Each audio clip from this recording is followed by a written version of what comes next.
So guys एक और gaming chair आप लोगों के लिए लेके मैं आ गया हूँ। ये देखो भाई, आज हमारे पास क्रियो की तरफ से गेमिंग चेयर आई है। ये है क्रियो की एल्टस।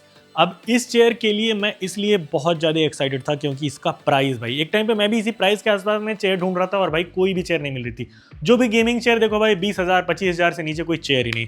और ये जो चेयर है इसका प्राइस है भाई 12,000 के अंडर, यानी 11,900 रुपीज में आ जाती है। और इसका डिजाइन मैंने देखा ना, इसका डिजाइन थोड़ा सा एर्गोनॉमिक और गेमिंग के बीच का लग रहा है। तो मैं खुद से भी एक्सपीरियंस करना चाहता था कि भाई कितनी कंफर्टेबल, कितनी अच्छी और कैसी बिल्ड क्वालिटी है इस चेयर की। तो ऑफकोर्स भाई सबसे पहले अनबॉक्स करके असेंबल वगैरह करेंगे एंड देखेंगे कैसी है चेयर। फटाफट से इसको खोलते हैं भाई, डब्बा इसको खोलते हैं।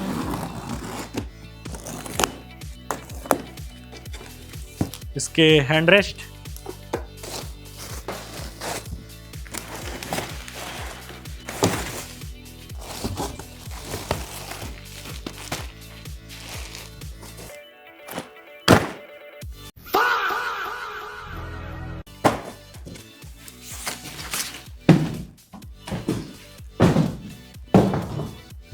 देखो तो कुर्सी खोलने में तुम्हारी फट जा रही है।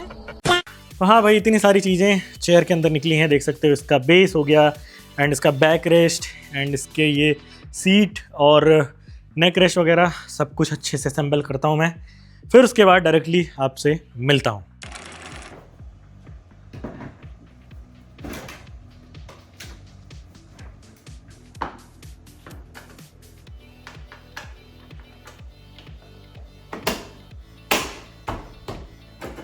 तो गाइस देख सकते हो फाइनली चेयर वगैरह तो इंस्टॉल हो ही गई है एंड भाई 1-1.5 महीने से इस चेयर को यूज़ कर रहा हूँ। इन बिटवीन आपने नोटिस किया होगा कि भाई नया टीवी भी आ गया है। सो हाँ, फाइनली अब मैं आपको बता सकता हूँ अपना ओपिनियन कि कैसे लोगों के लिए ये चेयर है और जिस प्राइस पॉइंट में आती है उस प्राइस पे क्या क्या चीज़ें आपको ऑफर करती है और क्या इस चेयर के कुछ कॉन्स हैं, जो कि वो भी मैं इस वीडियो में आपको बताऊंगा।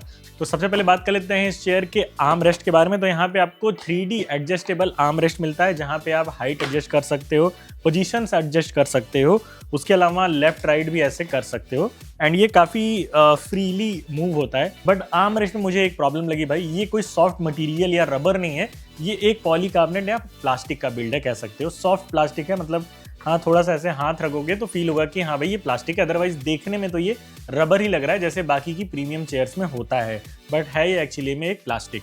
तो इससे हो सकता है आपको प्रॉब्लम हो सकती है। और उसके बाद बात कर लें इसकी सीट की। तो जो इसकी सीट है जिस पे हम बैठते हैं भाई, वो काफी वाइडर है। वो मेरे को सबसे बढ़िया चीज लगी इसमें। वाइडर मतलब कि इसका जो साइज है वो एक्सेल साइज है और इस पे आप आलथी पालथी मार के भी आराम से बैठ सकते हैं भाई, इतना अच्छा खासा वाइडर है। और कोई हेल्दी पर्सन हो जिसका वेट ज्यादा हो, उसका भी तशरीफ आराम से इस पे फिट हो जाएगा। बाकी बात कर लें इस चेयर के वेट के बारे में, तो 20 kg इसका वेट रहेगा। लेकिन यहाँ पे एक चीज मैं आपको बता दूं, इसका जो बेस है ना वो मेटालिक नहीं है। तो यहाँ पे आपको बेस जो है ना वो नायलॉन बेस मिलता है 650 mm का। बाकी इसके रिक्लाइन की बात करें तो इसे आप लॉक अनलॉक कर सकते हो। मल्टी एंगल रिक्लाइन यहाँ पे आपका रहता है, देख सकते हो।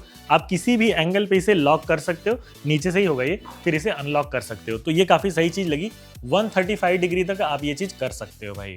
अभी इसकी सीट की हाइट एडजस्टमेंट की बात कर लें तो 45 से लेके 51 सेंटीमीटर तक आप इसकी हाइट को एडजस्ट कर सकते हो, जो कि बहुत ही ज्यादा नहीं है, क्योंकि अभी के टाइम पे चेयर देखोगे ना ये मैक्सिमम हाइट पे है और मेरी जो हाइट है ना वो अराउंड 5'6" एंड 5'7" के बीच में है।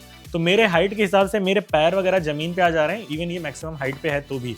और मेरा नेक जो है ना वो भी एकदम परफेक्टली देखोगे तो यहाँ पे फिट हो जा रहा है। अगर इसका हेडरेस्ट मैं एडजस्ट करूँ थोड़ा सा नीचे, देखोगे ना जहाँ पे मेरा सर होना चाहिए एग्जैक्टली वहीं पे इस चेयर में मेरा सर जा रहा है, देख सकते हो। जो कि बहुत बढ़िया चीज़ लगी मेरे हाइट के हिसाब से। जो भी पर्सन है मेरे हाइट के हिसाब से, उनके लिए ये चेयर ना बड़ी कंफर्टेबल होने वाली है, क्योंकि जब भी मैं इस चेयर पर बैठता हूँ जो चीज़ें जहाँ पे आनी चाहिए वो वहाँ पे आती हैं भाई। क्योंकि हमारी थोड़ी हाइट कम है, इस वजह से जो भी बड़ी बड़ी चेयर्स है ना उस पर थोड़ा सा हमें अनकंफर्टेबल फील होता है, क्योंकि हेडरेस्ट काफ़ी ऊपर चला जाता है। इसका हेडरेस्ट एग्जैक्टली देख सकते हो मेरे सर के बीच में ही आ रहा है, जहाँ पे इसे आना चाहिए।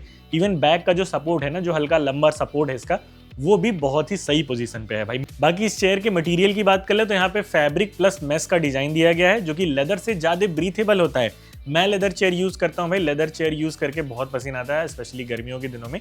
एंड यहाँ पे जो फैब्रिक प्लस मेश अपहोल्स्ट्री दी गई है वो मेरे को बहुत सही लगी, even in summer seasons. Even इस चेयर की बैलेंसिंग बहुत अच्छी है, जब भी आप इस पे बैठते हो आपको काफी कॉन्फिडेंट फील होता है। और हेडरेस्ट की बात कर लें तो 2D एडजस्टेबल हेडरेस्ट भी है, मतलब ऊपर नीचे और थोड़ा सा टिल्ट वगैरह कर सकते हो आप इसके हेडरेस्ट को। इसमें जो गैस लिफ्ट दिया गया है वो BIFMA सर्टिफाइड गैस लिफ्ट है और ये चेयर 150 kg तक वेट बियर कर सकती है भाई। अब 150 kg का अगर आप हो तो भाई बैठ सकते हो। ओवरऑल एक कंक्लूजन की बात कर लेना तो ये चेयर उन लोगों के लिए बहुत सही होने वाली है जिनकी हाइट 5 फीट 5 इंच से लेके 5 फीट 7 या 8 इंच तक है। उनके लिए बहुत ही परफेक्ट होने वाली, स्पेशली उनकी हाइट के हिसाब से। जैसे मेरी हाइट है 5'6", 5'7" के बीच में, तो मेरे लिए ये काफ़ी बढ़िया फील होती है। जब भी बैठता हूँ बड़ा ही कॉन्फिडेंट फील होता है। एंड सेकंड थिंग, एक गेमिंग प्लस एर्गोनॉमिक वाला फील देती है, मतलब एकदम ही ब्लॉन्ड भी नहीं फील देती कि भाई एर्गोनॉमिक ही है, ऑफिस चेयर लग रही है, और एकदम ही अनकंफर्टेबल भी नहीं हो जाती है लेदर गेमिंग चेयर की तरह। तो ये भी एक एडवांटेज है कि भाई आप गेमिंग में भी इसे यूज कर सकते हो और ऑफिस वर्क्स में भी इसे यूज कर सकते हो। उसके अलावा लाइट वेट चेयर है, तो मूव भी करना हो इधर उधर आप वो भी कर सकते हो। एंड इसके व्हील्स जो है ना वो बहुत ही फ्रीली मूव करते हैं। इसका गैस लिफ्ट बहुत अच्छा वर्क करता है। लॉकिंग मैकेनिज्म जो है वो किसी भी एंगल पे लॉक कर सकते हो। एंड उसके अलावा एडजस्टेबल हेड रेस्ट है। तो ये सब बढ़िया चीज होगी इस चेयर के बारे में। अब बात करते हैं इस चेयर में जो कुछ प्रॉब्लम्स मैंने नोटिस करी हैं वो, क्योंकि अगर आप इसे परचेज करने वाले हो तो ये भी जानना आपके लिए जरूरी है भाई। सबसे पहली चीज भाई जो मेरे को अनकंफर्टेबल लगी वो है इसका प्लास्टिक का हैंड रेस्ट भाई। I think hand rest soft cushion देना चाहिए, क्योंकि मोस्टली जब मैं गेम खेलता हूं तो ऑटोमेटिकली मेरा हाथ इस पे रेस्ट रहता है और माउस ऐसे मूव करता हूं या एडिटिंग करता हूं। मेरी आदत है, मतलब हाथ ऐसे रख के पीसी चलाने की, तो थोड़ा सा अनकंफर्टेबल मुझे फील होता है, नॉट गना लाई। अगर ये सॉफ्ट क्वेश्चन होता तो आई थिंक बहुत ही बढ़िया रहता भाई। तो ये एक चीज होगी। दूसरी चीज, इसका बेस जो है वो नैलोन बेस दिया गया है, तो मेरे हिसाब से अगर वो मेटालिक रहता तो और बेटर हो सकता था भाई। बट फिर भी यहाँ पे अगर आप प्राइस देखो तो 11,800 के आसपास आप पे कर रहे हो इस चेयर के लिए, और मेरे हिसाब से इस प्राइस पॉइंट में एक गेमिंग प्लस एर्गोनॉमिक चेयर तो बहुत ही कम मिलती है। लेकिन हाँ, मैं आपको रिकमेंड करूंगा कि अगर आप इसी बजट में कोई गेमिंग काइंड ऑफ चेयर देख रहे हो जो गेमिंग वाली वाइब भी दे और एर्गोनॉमिक वाला कंफर्ट भी दे, तो आप इस चेयर के साथ जा सकते हो भाई। सारी बैंक डिटेल्स आपको डिस्क्रिप्शन में देखने को मिल जाएगी, जाके चेकआउट जरूर करना। And thank you so much for watching, bye bye and see you in the next one.